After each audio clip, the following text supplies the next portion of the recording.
of his career as he faces a tough Thai opponent, Kab Phothivingsa. You can hear the power in those Clarke round kicks. Clarke in the red pants, Phothivingsa in the white pants. I believe we'll call him Kab, Richard. Normally these Thai kickboxers are known for their strong kicks, just like that one thrown there. There it is, a round kick to the head. Oh no, Clarke will get up. Clarke's up. He's a very game fighter. Kab now dancing back in the neutral corner. That round kick to the head did some damage, and that side kick landed. Clarke is staggered again. Fighting back, but he's staggering. I think Kab came out and surprised the heck out of Clarke. Clarke normally coming out very confident. It was a beautiful round kick, and Clarke will be lucky to finish this first round. Clarke tying him up above us. Clinching is not legal in full contact karate. There you see Clarke holding on, punching with the other hand. That is illegal. Referee pushes his hand off, breaks the fighters, gives a warning for holding on. Hard round kicks by Kab. And Clarke did what he did once before. He dropped his head as he threw a kick, almost caught a kick by Kab. Another warning for Clarke for holding on. Now Kab is under pressure. Clarke landed a jump back kick, landed a couple of jump back kicks.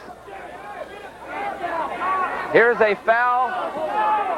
No, it's a warning. A warning for holding, again against Gary Clarke.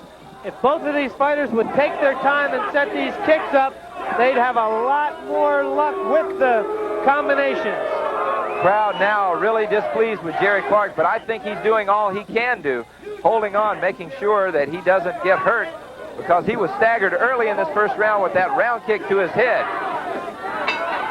There's the bell ending round number 1, and I believe Gary Clarke is a lucky young man to finish that round, but he gets it back together quick.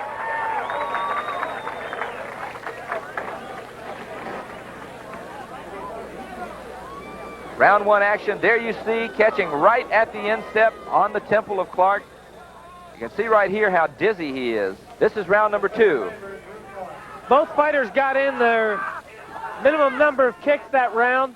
There was so much action with the punching that they were so close they couldn't kick very much.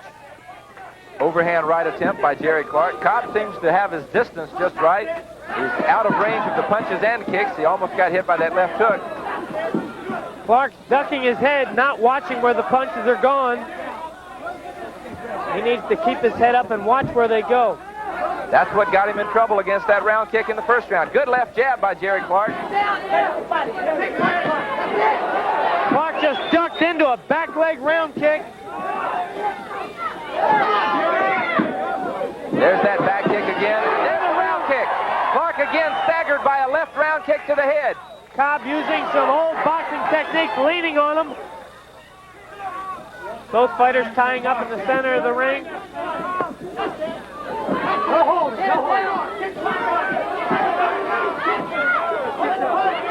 Unlike boxing, these fighters are not allowed to clinch. Kab landing another strong round kick to the body. Kab complaining to the referee that Clarke is holding and tying him up. And rightfully so. Another stiff left by Clarke. Kab landed a strong. There's a spinning back fist, and it landed on the glove. It was a legal blow. Landed high on the head, didn't do much damage. Still, Kab can't give those techniques away.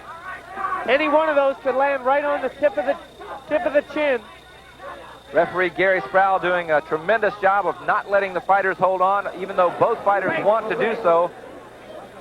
This is going to be an interesting fight by about round 5. We are scheduled for 5 rounds, 2 minutes per round. Overhand right. Staggered by that overhand right. There's the bell, ending round number 2. There it is to the head. Clarke lands a back leg round kick to the head. Kab holding on now. Clarke opening up. Kab having his back turned around and pushing Clarke off. He almost ducked into that round kick again. He caught it on the shoulder. That definitely is going to get Clarke in trouble. Kab is bleeding from the nose. Very dangerously turning his back on Clarke. Steps into a left jab by Clarke. Both fighters kicking at the same time, twice in a row. A spinning back fist missed by Clarke, but that right hand put Kab down, and he's shaking his head. It hit him right behind the ear. That's one of the punches that puts you out where you don't know where you are. He's still stiff-legged. He doesn't know where he is. The fight is over. The fight is over. He was not able to continue. He backed into his corner by the count of 8. And then at the count of 10, he was still not ready to continue. At 1:05 in the third round, the winner is Jerry Clarke by a knockout. And Kab seems to be very disappointed. He doesn't understand why he lost. And I can explain that. The reason he lost, at the count of 8, he was on his feet. The referee tried to wipe his gloves and say, okay, continue. He backed up into his corner trying to catch a couple of extra seconds of rest. And, of course, that counts the same as 9 and 10, and he was not able to continue. He loses the fight. There's your winner, Jerry Clarke. Jerry the Sting Clarke displayed the courage and determination that would later make him a champion of the world.